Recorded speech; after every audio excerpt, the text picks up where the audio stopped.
Breaking news! The Baltimore Ravens are entering a pivotal offseason, and one of the biggest questions involves cornerback Brandon Stephens. I'll tell you everything that's been going on, but first make sure you've already hit the like button if you've been a Baltimore Ravens fan for over 20 years. It's great to see old fans here, some of whom were at the Ravens' first game. You're a role model for the new generation. If possible, write something like this: "The Baltimore Ravens live in my heart." So let's talk about Brandon Stephens. Initially, it seemed like a no-brainer. The Ravens would bring him back. But as we look closer, the situation becomes more complex. Brandon Stephens, wearing number 21, has been a key part of Baltimore's defense. A third-round pick, he transitioned from running back and safety in college to cornerback in the NFL. The Ravens saw something in him from day one. Even in preseason games, when most starters were resting, Stephens was there with the first-team defense. His availability and versatility quickly made him a reliable option in the secondary. He was arguably Baltimore's best cornerback in 2023, playing at a level that surprised many. Entering the 2024 season, expectations were high. With Marlon Humphrey healthy, first-round pick Nate Wiggins joining the team, and depth pieces like Arthur Maulet and rookie TJ Tampa added to the mix, the Ravens' secondary looked strong. Stephens was expected to maintain his high level of play. However, this season has been a tough one for him. Despite struggling, the Ravens never benched him. While Marcus Williams and Eddie Jackson were both pulled from games at times, Stephens remained on the field. That speaks volumes about how much Baltimore values him. He has a physical style, never shying away from contact, and his ability to play multiple positions makes him a valuable chess piece in the defense. However, his biggest weakness remains making plays on the ball. He sticks with receivers well, but struggles to turn tight coverage into interceptions or pass breakups. If he could improve that, he has the potential to be one of the top cornerbacks in the league. Now, the big question: will the Ravens bring him back? It doesn't seem likely. General Manager Eric DeCosta has made it clear that Stephens will test the market. While Baltimore appreciates what he brings, they might not see him as a long-term starting option. Instead, the Ravens may focus on adding another cornerback to pair with Humphrey and Wiggins. That being said, there's still a small chance Stephens could return. If he doesn't get the offers he's expecting in free agency, the Ravens might consider bringing him back on a short-term deal, maybe a 1 or 2 year contract at a lower price. Baltimore has done this before with other players when the market wasn't in their favor. Another factor in this decision is the overall state of the defense. The Ravens' secondary needs stability, and losing a player like Stephens, who has been reliable and available, could create a hole that needs to be filled quickly. Fans have speculated about potential additions, with names like Jair Alexander floating around. However, concerns about health and availability always come into play. It's one thing to have elite talent, but if a player can't stay on the field, it doesn't matter. Regardless of where Stephens ends up in 2025, he has proven to be a hard-nosed competitor. His versatility, physicality, and ability to stay on the field have made him a valuable piece for the Ravens over the years. While his future in Baltimore is uncertain, one thing is clear: he'll have opportunities elsewhere if the Ravens choose to move on. But what do you think, Ravens fans? Should Baltimore bring Brandon Stephens back, or is it time to move in a different direction? Let us know in the comments. Another key conversation surrounding the Ravens this offseason isn't just about Brandon Stephens, it's about how this team moves forward after another disappointing playoff exit. The frustration is real. Baltimore had a team built to win it all, yet they fell short again. And now, fans are left wondering, what's next? One of the biggest criticisms coming out of the playoffs was coaching decisions. Fans have been vocal about John Harbaugh and whether his time in Baltimore should come to an end. There's frustration over player usage. Why did some struggling players stay on the field while others were benched? Stephens was one of those players who, despite his struggles,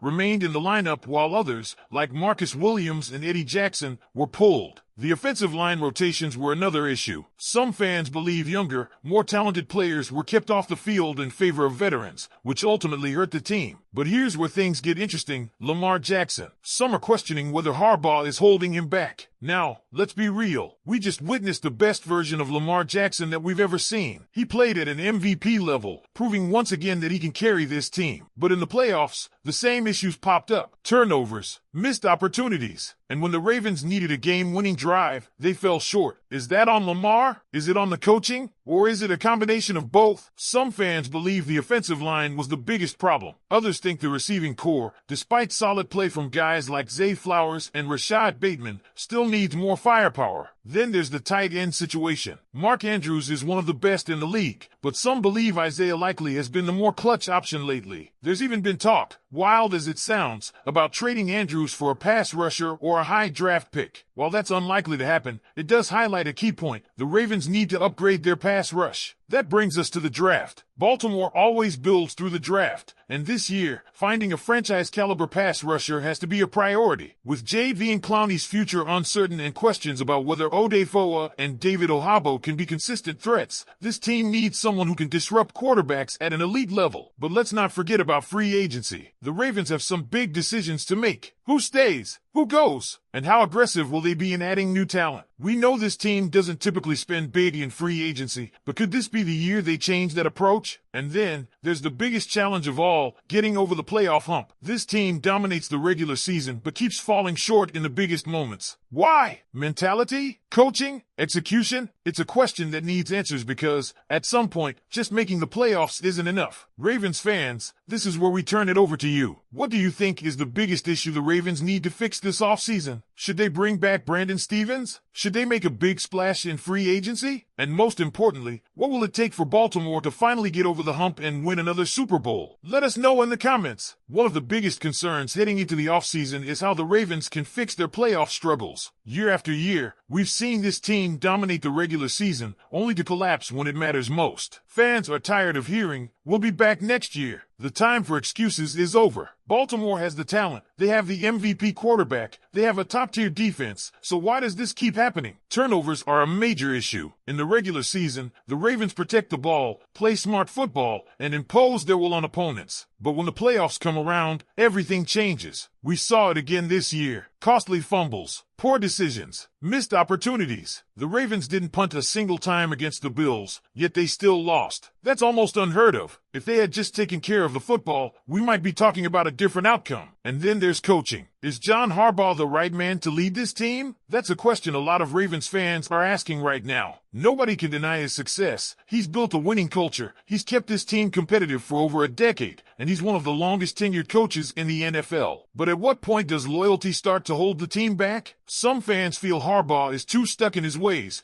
refusing to make key adjustments when needed. We saw it this season with player rotations. Why did Brandon Stephens stay in games when he was struggling, while others were benched? Why didn't they shake up the offensive line when it was clear protection was an issue? Why was the play calling so conservative in key moments? These are the kinds of questions fans want answers to. And speaking of tough decisions, what about Mark Andrews? He's been Lamar Jackson's security blanket for years, but Isaiah Likely has stepped up in a big way. Likely has shown better hands, strong route running, and the ability to make clutch plays. Some fans are even floating the idea of trading Andrews for a top-tier pass rusher or a high draft pick. Would that be the right move? Probably not, but it does raise an interesting discussion about how the Ravens should allocate their resources. Ravens flock, we want to hear from you. What moves do you think Baltimore needs to make this offseason? Should they go all in on free agency? Should they focus on the draft? And most importantly, do you still believe this team can win a Super Bowl with John Harbaugh leading the way? Let us know in the comments.